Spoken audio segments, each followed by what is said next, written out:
Hello, कैसे हैं आप लोग।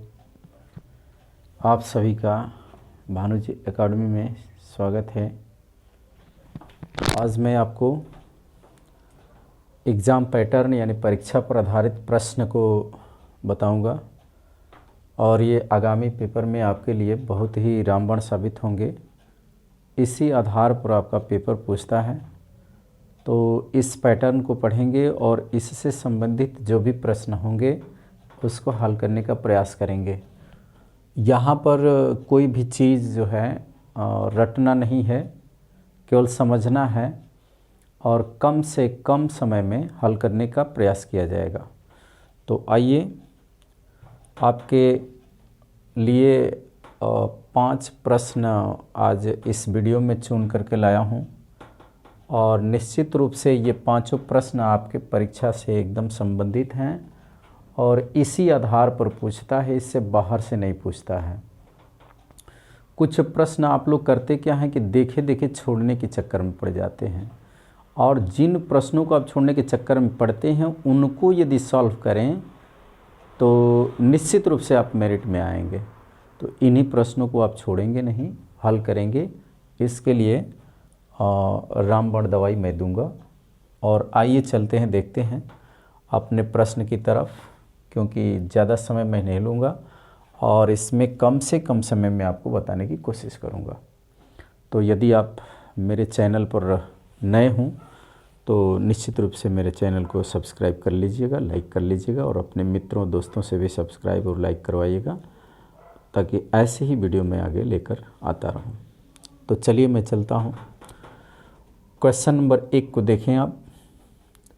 क्वेश्चन नंबर 1 कह रहा है कि यदि 2 संख्याओं का योग 3 हो, कोई 2 संख्या दी गई है, उसका योग 3 हो और उनके वर्गों का योग 12 हो, तो उनका गुणनफल कितना होगा। तो आइए मित्रों, इन्हें देखें हम कैसे जल्दी से हल करेंगे। तो यहाँ पर देखेंगे, जहाँ दिखा रहा हूँ, यह योग जो दिया है यहाँ पर अंतर भी दे सकता है, लेकिन हम जब योग दिया है तो इस बात को करें, चाहे योग दे चाहे अंतर दे, ये जो भी अंक दे रखा है इस अंक का आप स्क्वायर कर लें। यानी क्वेश्चन नंबर 1 का सलूशन आपका हो रहा है, 3 दिया हुआ है, योग अंकों का, इसका स्क्वायर कर लीजिए। के बाद इसमें से जो यहाँ पर वर्गों का योग दिया हुआ है हमेशा इसको माइनस कर लीजिए, केवल बिना वर्ग का, और उसके बाद बटे में करें कि इनका जो गुणनफल पूछ रहा है तो हर दशा में जब योग दे तो +2 से डिवाइड करेंगे, योग न दे अंतर दे तो -2 से डिवाइड करेंगे। अर्थात अब ये देखिए कितने जल्दी आपके आंसर होने वाले हैं। 3 में 3 का गुणा करेंगे, 3 का वर्ग है तो यानी कि 9 होगा, और 9 में -12 करेंगे के बटा में 2 होगा, तो आपका -3 घटेगा इसमें, क्योंकि माइनस वाला बड़ा है, तो 3 के बटा में 2, अर्थात आपका ऑप्शन सी होने वाला है। तो ट्रिक के साथ सामान्य नियम मैं अपनी वीडियो पर लोगो लगाया हूँ, जिसमें वो दिया हूँ, उसमें ट्रिक के साथ सामान्य नियम, तो आप उसका पालन भी करेंगे, सामान्य नियम भी लेंगे, ट्रिक भी लेंगे। तो ये हुआ कैसे, तो ज़रा ये देखें, आप फार्मूला जानते होंगे, फिर भी मैं बताता हूँ, इसको ध्यान से समझेंगे। a + b और इसका होल स्क्वायर करेंगे, के बराबर है वर्गों का योग, यानी कि a² प्लस b² के प्लस में 2ab, ये फार्मूला होता है, a² प्लस a + b का whole square equal to a² plus b² plus 2ab।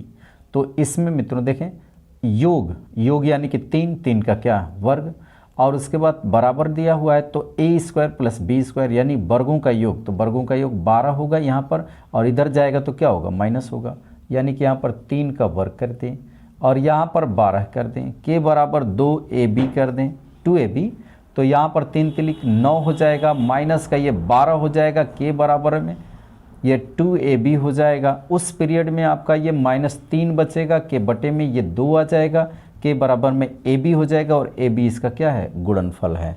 अर्थात यदि गुणनफल आपको ज्ञात करना है तो गुणनफल को आप तुरंत गुणनफल बराबर जो योग दिया हुआ है इसका आप वर्ग कर लीजिए, और यहाँ पर जो वर्गों का योग दिया हुआ है यहाँ पर आप उस वर्ग में से माइनस कर लीजिए। यह बड़ा हो तो माइनस का चिन्ह लगाइए, वर्ग बड़ा होगा तो धन का चिन्ह लगाएंगे, और लास्ट में इसमें जो दिया है गुणनफल पूछ रहा है तो गुणनफल 2ab हमेशा रहेगा, चाहे यहाँ प्लस लिखें चाहे माइनस लिखें, ये 2ab हमेशा रहेगा। अंतर क्या है, यहाँ पे प्लस हो जाएगा और यहाँ पे माइनस हो जाएगा। तो इस पीरियड में आप करेंगे क्या कि इसमें जब यहाँ पर योग दे रखा है और ये वाला अंतर आ जाए, जितना भी आ जाए प्लस चाहे माइनस आ जाए, तो उसमें हम यहाँ पर योग दिया है तो +2 से भाग देंगे, अंतर दिया रहेगा तो -2 से भाग देंगे। बस अंतर यही स्पष्ट करना है, उसके बाद आपका तुरंत आंसर देखे देखे मिलेगा। तो अब ये बात समझ में आ गई होगी। तो अब चलते हैं क्वेश्चन नंबर 2 पर। तो आइए मित्रों क्वेश्चन नंबर 2 को देखा जाए और आप उसमें देखें, पढ़ें उसको। सेबों के मूल्य में 20% की कमी होने पर एक आदमी 4000 रुपये में 16 किलोग्राम सेब अधिक खरीद सकता है। तो सेबों का कम हुआ मूल्य प्रति किलोग्राम कितना है। तो अब देखें, इसके लिए आप क्या करें कि जो भी प्रतिशत आपका दिया हुआ है, परसेंटेज जो दिया हुआ है, ये प्रतिशतांक दिया हुआ है, और यहाँ पे पूछ रहा है कम हुआ मूल्य। तो क्वेश्चन नंबर 2 में कह रहा है कि कम हुआ मूल्य यानी घटा हुआ मूल्य बराबर जो प्रतिशत है वही लिखिए, 20 के बटे में 100। इसके लिखने का तरीका है 20 बटे में 100 के गुणे में रुपया बटा किलोग्राम। तो रुपया कितना है, 4000 रुपया, बटे में किलोग्राम कितना है, 16। अब इसकी बात देखें मित्रों, ये देखें यहाँ से 1 0 से 1 0 कैंसिल ऐसे है, और इससे 1 0 से 1 0 ये भी कैंसिल हो रहा है आपका। अब यहाँ से 2 से ये चाहें तो कितने में ख़त्म हो जाएगा, 2 का 8 बार पहाड़ा पढ़ दें तो कैंसिल हो जाएगा। अब इस 8 से इसको यदि कटाने चलें इसको, तो 8 5 40 1 0 बचेगा, यानी कि टोटल कितना बचा, 50। यानी टोटल आपका आंसर होने वाला है 50, यानी रुपया 50 प्रति किलोग्राम, 50 रुपये प्रति केजी का इसका घटा हुआ मूल्य मिला। यानी कि मित्रों ऐसे प्रश्न का एक आंसर लीजिए ऐसे कि घटा हुआ मूल्य पूछे तो इसमें यहाँ पर घटा हुआ पूछ दे चाहे बढ़ा हुआ पूछ दे, जो तरीका दे रहा है जहाँ पर दे रहा है वही हम काम करेंगे। जो परसेंटेज दिया हुआ है 20%, तो इसको 20% यानी 20/100 लिख देंगे।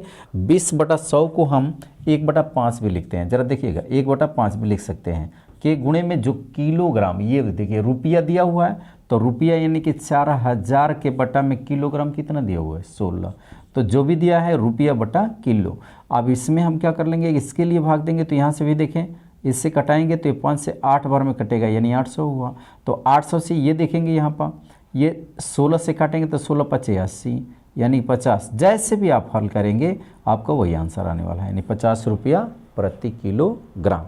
तो हमें समझ में आप इस बात को समझ चुके होंगे, और इस बात को यदि समझ चुके होंगे तो फिर चलते हैं अगले पर, प्रश्न नंबर 3 पर।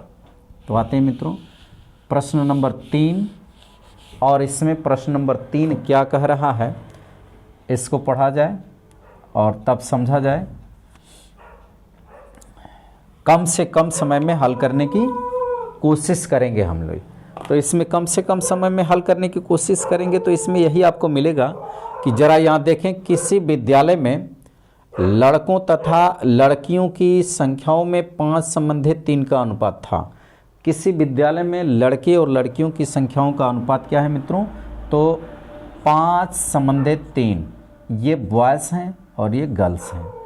और इसमें क्या किया गया कि 5 संबंधी 7 के अनुपात में कुछ नए लड़के लड़कियां विद्यालय में भर्ती कर दिए गए। तो 5 संबंधी 7 के अनुपात में बॉयज़ और गर्ल्स नए रूपों में भर्ती कर दिए जा रहे हैं। कैपिटल है तो यहाँ भी कैपिटल ले लीजिए, क्या करना है। तो ये नए भर्ती कर दिए जा रहे हैं, ये नए भर्ती कर दिए जा रहे हैं या पुराने भर्ती कर दिए जा रहे हैं।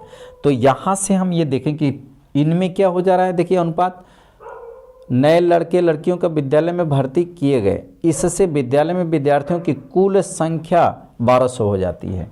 तो कुल संख्या है विद्यार्थियों की कितना, 1200। आगे बढ़िए। तथा लड़कों तथा लड़कियों की संख्याओं का अनुपात 7 संबंधी 5 हो जाता है। तो ये कुल संख्याओं में परिवर्तन हो जाता है 7 संबंधी 5 का। तो ये 7 संबंधी 5 का जो परिवर्तन हो जा रहा है, तो ये बॉय और ये गर्ल परिवर्तन हो जा रहा है। कुल संख्या कितनी हो जा रही है, 1200।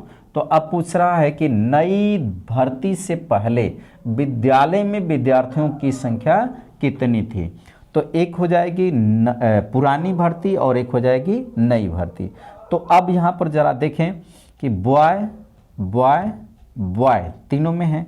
तो हम बॉय को लें पहले, तो बॉय इसमें कितना है, तो 5 ले लीजिए। और इस कितने में है, तो 5 और 3 8 में है। अब यहाँ पर देखें इसमें बॉयज़ कितने हैं, 5 यानी 5, और इस कितने में है, तो 12 में। तो 5 बाई यहाँ पर 12 ले लीजिए।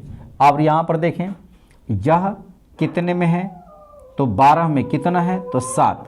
तो ये 7 हैं कितने में, तो ये है 12 में। अब 12 में ये भी ले लीजिए। अब यहाँ पर देखें मित्रों, नीचे जो आपका आ रहा है ये नीचे जो दे रखा है, यहाँ वाला पॉइंट 8, यहाँ वाला पॉइंट 12, यहाँ वाला पॉइंट 12, इन तीनों का एलसीएम निकाल लीजिए। क्या निकाल लीजिए, एलसीएम। तो एलसीएम यदि निकाल लेते हैं तो इसमें देखें, इसको हम 2 से यदि मल्टीप्लाई कर दें 24 होगा, इसको भी 2 से मल्टीप्लाई कर लें तो 24 होगा, इसको 3 से मल्टीप्लाई कर लें तो यह कितना होगा, 24 होगा। इस प्रकार आप ये देखें 24 ये भी हुआ, 24 ये भी हुआ, 24 ये भी हुआ। तो नीचे जितने से मल्टीप्लाई किया जाता है उतने से ऊपर में करने पर वैल्यू में कोई अंतर नहीं आता है। तो यहाँ पर मित्रों हम 3 से यदि कर लें तो ये संख्या बन जाती है 5 या 15। इसको 2 से कर लेते हैं तो 5 दूना 10 बन जाता है। इसको भी 2 से कर लेते हैं तो 7 दूना 14 बन जाता है। अब यहाँ पर इसी बात को यदि हम देखें यहाँ से, तो ये 5 कितना बना, 15 लिख लीजिए। यहाँ पे 5 दूना कितना बना, 10 लिख लीजिए। और यहाँ पर कितना बना, 7 दूना 14, इसको भी लिख लीजिए। अब इसको आप क्रॉस कर दीजिए यहाँ से और इनके अंतरों को लिख दीजिए। तो अंतरों को लिखेंगे मित्रों तो यहाँ से 15 14 का अंतर 1 होगा और यहाँ से 10 और 14 का अंतर 4 होगा। तो अब यहाँ पर ये पुराने विद्यार्थी हैं और ये वाले हैं नए वाले। तो पुराने वाले की संख्या पूछ रहा है कितने में, तो 1200 में। अब ये टोटल कितने हैं, तो 4 और 1 5 हैं। तो अब ये देखें कि 4 की संख्या पुरानी है कब, जब टोटल संख्या हो रही है कितना, 5। तो इतनी में इतनी तो इतनी में कितनी। तो यहाँ से ले मित्रों, पूरे यदि 5 हैं तो इनमें संख्या नई वाली कितनी है, पुरानी वाली कितनी है, 4। पूरी संख्या कितनी है, 1200। तो पूरी टोटल संख्या कितनी हो जाएगी इनमें, तो ये देखें इसका कितना गुना है, तो ये 240 गुना है। देखिएगा 24 1 0, ये देखिए 5 से कटाइए इसमें, तो 5 दूना 10, अब 5 चौका 20, 1 0 बचेगा, यानी 240 गुना। तो इसका भी गुणे 240 गुना कर लीजिए। इतनी में इतनी तो इतनी में कितनी। बड़ा फेमस क्वेश्चन है भैया, फेमस सूत्र है, फेमस फार्मूला है, कुछ से याद नहीं करना है, जहाँ अप्लाई करेंगे वहाँ लगेगा। बस अप्लाई करने का सीखें एक बार।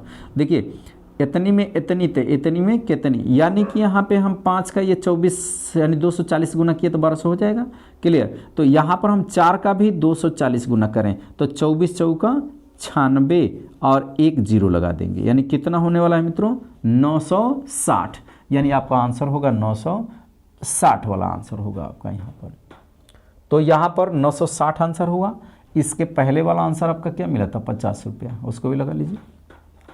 अब यहाँ पे एक बार तो थोड़ा सा अब आपको बात थोड़ी सी और क्लियर कर दें एक बार कि अब ये तो लेंदी लगा, लेकिन यहाँ से इसी चीज़ को एक बार और सिखाते हैं और एक बार ध्यान से देखेंगे। इसको करना क्या है कि अब पेपर में ऐसे प्रश्न आते हैं तो सीधे काम करिए, 5 और इन दोनों को जोड़ दीजिए तो 5 के बटे में 8। इसको देखिए तीनों अनुपात होने चाहिए तो 5 7 12, तो 12 में कितने हैं 5 हैं, 5 तो 12 में, और ये कितना है यहाँ से 7, लेकिन कितने में 12 में, 7 कितने में तो 12 में, तो वही एलसीएम वाली बात किए। तो एलसीएम वाली बात हो गई, तो यहाँ से हम इसको गुणे 3 गुणे 2 गुणे 2, तो ये हो गया गुणे ये भी 2 गुणे ये भी 2 और गुणे ये भी 3, तो 5 तिहाई ये 15 हो गया, और ये 5 दूना 10 हो गया, और ये 7 दूना 14 हो गया, तो यानी कि ये 15 10 और ये हो गया 14, तो 10 में से 14 निकाल दीजिए तो 4 हो गया, 15 में से 14 निकाल दीजिए तो 1 हो गया। अब यही आपकी व्यवस्था हो गई। अब यहाँ से देखें तो ये 4 समंदे 1 की बात जो हो रही है, टोटल जोड़ें तो कितने हो गए 5, हमारे पास टोटल कितने दिए हुए हैं 1200, तो 1200 इसके जस्ट नीचे लिख दीजिए और टोटल संख्या है। तब इसमें यह नई व्यवस्था और पुरानी व्यवस्था आपकी हो जाएगी। ये नई व्यवस्था पूछे तो इसमें 1 से कर देंगे, और पुरानी व्यवस्था पूछे तो यहाँ पे इतने से कर देंगे, 4 से कर देंगे मल्टीप्लाई। तो पहले इसका देख ले कितना गुना है, तो कितना गुना है तो 1200 में 5 से भाग दे दीजिए, 5 दूना 10, 2 एक 0 ले दीजिए, 5 चौका 20 कट गया, उसके बाद एक 0 बचा तो इस 0 को दे दीजिए, कितना गुना हुआ 240 गुना ये हो रहा है, यानी गुणे 240, किस में 5 से करने पर 1200 मिलेगा। तो यही कार्यक्रम इधर कर देंगे, यानी कि 240 से ही इसमें मल्टीप्लाई कर देंगे, तो 4 शून्य 0 और 4 चौका 16, 4 दूनी के 8 1 9, यानी 24 चौका 96। ये आपका आंसर बनने वाला है मित्रों। तो बड़े प्रश्न को देख करके घबराएंगे नहीं और इनको छोड़ेंगे नहीं। ऐसे प्रश्नों को जब नहीं छोड़ेंगे तब आपकी मेरिट बन पाएगी और तब आपका सिलेक्शन होगा। तो यहाँ से मित्रों एकदम आग लगा देने वाली बात है और इनको कभी भी न छोड़ें। तो अब चलते हैं क्वेश्चन नंबर 4। तो देखें मित्रों, किसी भी प्रश्न को हल करने के लिए पहले एकदम शांत स्वभाव में आ जाइए, शांत मूड बना लीजिए, उसके बाद हल करिए। कोई चीज़ बड़ी नहीं है, कोई चीज़ छोटी भी नहीं है, तो उसको समझने के लिए बस शांत चित्त होना चाहिए। यहाँ पे शांत चित्त होकर के एकाग्र होकर के देखें, ये सभी प्रश्न आग लगाने वाले हैं आपके पेपर में, यानी कि एसएससी जीडी आ रहा है, यूपीपी आ रहा है, इस तरीके के प्रश्नों को निश्चित रूप से आप प्रतिदिन हल करते रहें। तो देखें नंबर 4 कहता है एक सैनिक शिविर में 500 सैनिकों के लिए 27 दिन का राशन था, 3 दिन बाद 300 सैनिक और आ गए, शेष राशन कितने दिनों के लिए पर्याप्त होगा। तो जरा मित्रों एक बात समझें हमारी, पहले सब बातें वही है, इतनी में इतनी तो इतनी में कितनी, आग लगाने वाला एकदम फार्मूला है, किसी भी लेसन में अप्लाई हो जाएगा। अप्लाई करने का बस तरीका आना चाहिए। तो यहाँ पर देखें मित्रों, ये कह रहा है कि किसी सैनिक शिविर में कुछ सैनिक हैं और उनको 27 दिन के लिए चाहे कितना हो भी दिन के लिए भोजन दिया गया है, तो जिस रेशियो से कर दिया गया है उसी रेशियो से वो खाते पीते रहेंगे यदि उतने ही रह गए तब। परंतु जैसे ही संख्या इनकी बढ़ेगी तो राशन ज़्यादा उठेगा तो कम दिन के लिए होगा। संख्या बढ़ेगी, निश्चित रूप से आप ऐसे भी समझें कि संख्या यदि बढ़ती है आदमियों की तो राशन कम पड़ने लगेगा, और यदि संख्या घटती है तो वही राशन अधिक होने लगेगा। यानी कि संख्या व्यक्तियों की बढ़ी शिविर में तो आपके राशन कम पड़ने लगेंगे, यानी कि आप कम समय में उसको खा सकते हैं। यानी कि और इसी के सीधे उल्टे, यानी कुल कहने का मतलब ये उल्टा सीधा होता है। देखिएगा उल्टा, यानी कि हम ये कहें टोटल सैनिक यानी कुल सैनिक कितने थे 500, कोई दिक्कत इसमें नहीं दिक्कत। अब इसमें कुल भोजन कितने दिन का था 27 दिन का, कुल भोजन कितने का 27 दिन का। इसमें से कितने दिन बाद 300 सैनिक आए तो 3 दिन बाद, तो 3 दिन बाद करेंगे तो नियर अबाउट 27 माइनस 3 बराबर क्या मिलेगा मित्रों 24, यानी कि 24 जो बचा है वह तो 500 लोगों के लिए था। सोचिए ये 500 शिविर में व्यक्ति हैं, 27 दिन के लिए इनका राशन था। 3 दिन बाद, तो बाद 3 दिन बाद हो गया, तो 3 दिन बाद हो गया तो कितना हुआ 24। तो 24 दिन 500 यदि व्यक्ति खाएंगे तो कोई दिक्कत नहीं होगी। लेकिन हुआ क्या कि 300 और 500 पहले से, 500 पहले से या 300 और मतलब कितना 800 हो गए। तो ये 800 सैनिक और आ गए।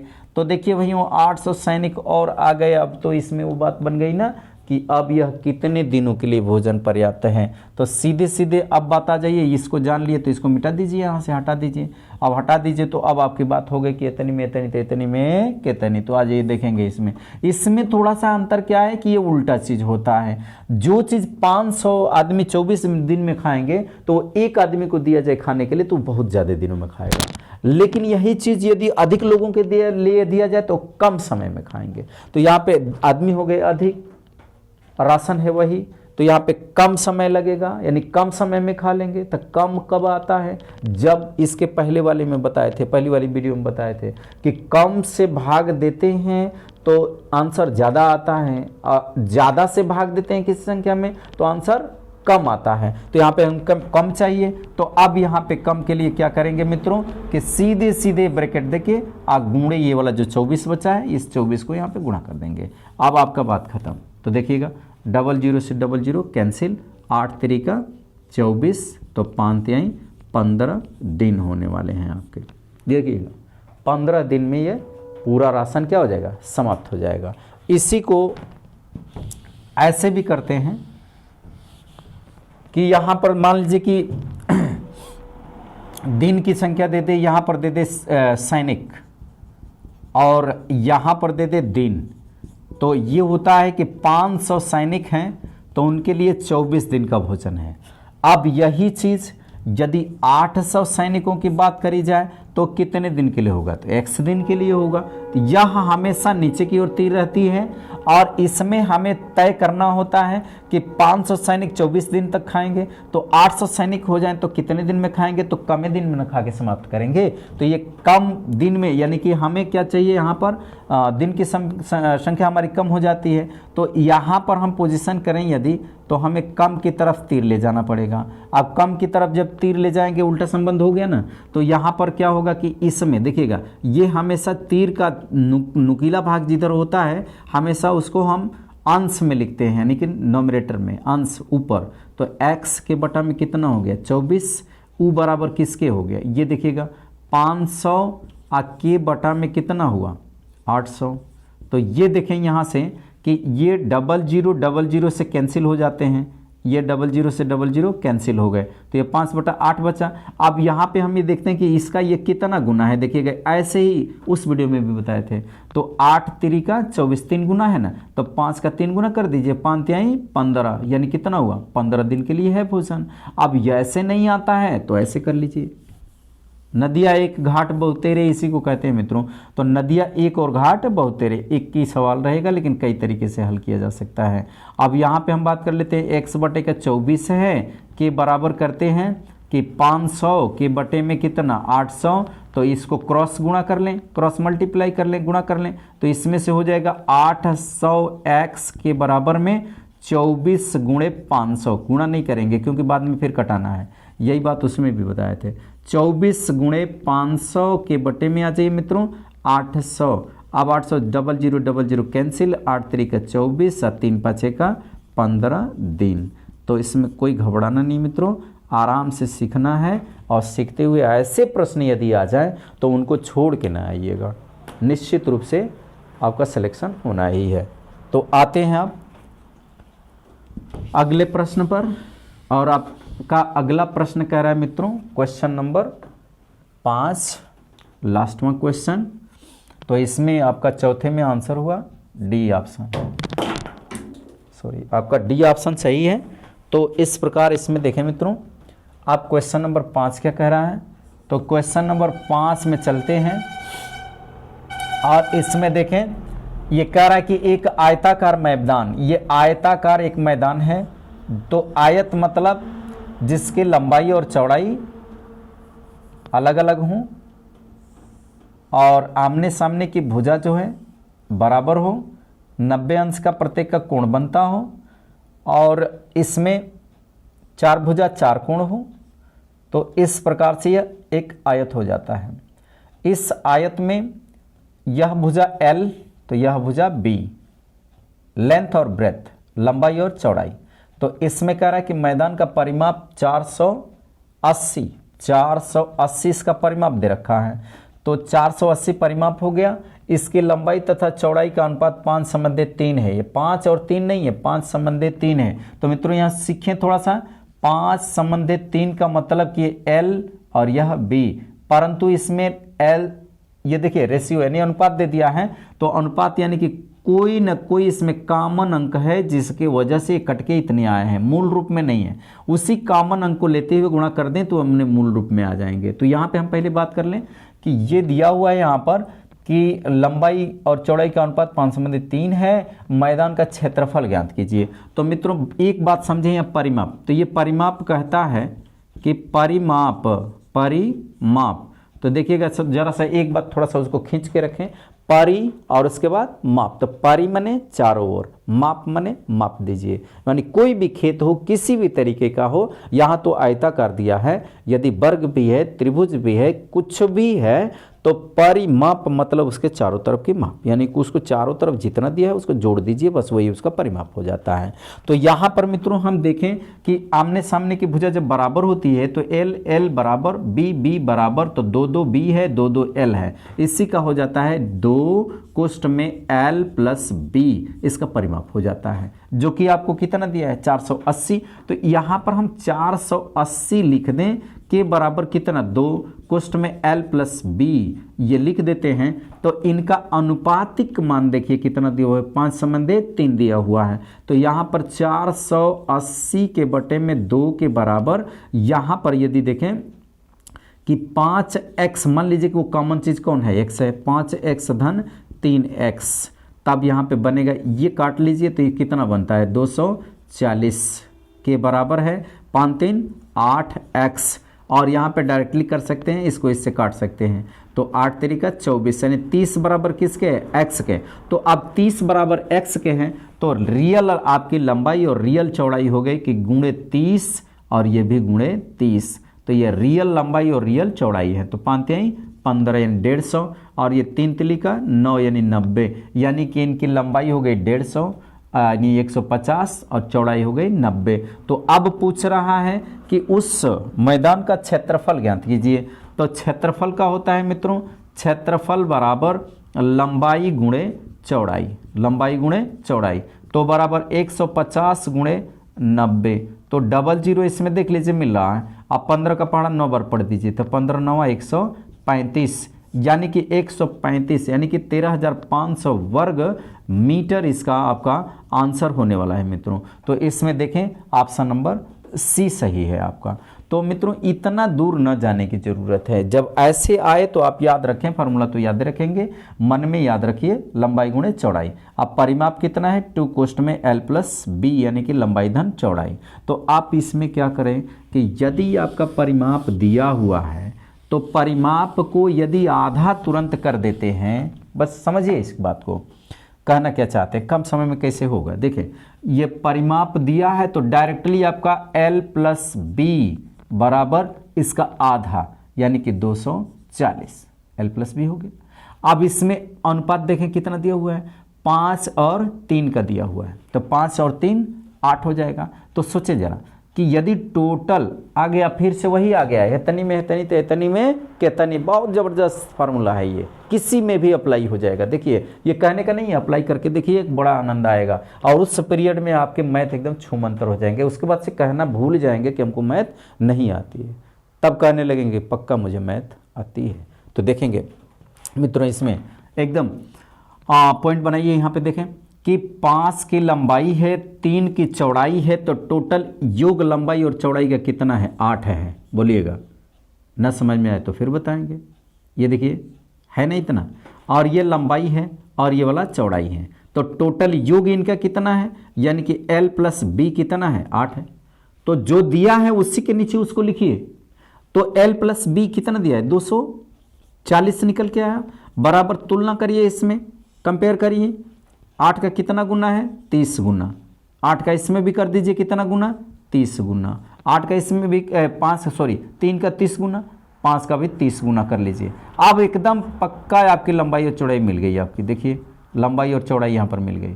तो ये कितना हो गया 150। और इसमें यदि अब आपका क्षेत्रफल पूछ देता है तो इन्हीं का गुणा आपका क्षेत्रफल हो जाएगा, गुणनफल ही क्षेत्रफल हो जाएगा। तो गुणा करने में देखें मित्रों, ये जब गुणा करेंगे इन दोनों का तो गुणनफल यानी कि LB हो जाएगा, L इंटू बी। तो 00 ऐसे ही, अब 15 9 135। तो कुछ लिखने की ज़रूरत नहीं है, सीखने की ज़रूरत है, वर्ग मीटर। अब आपका आंसर हुआ C।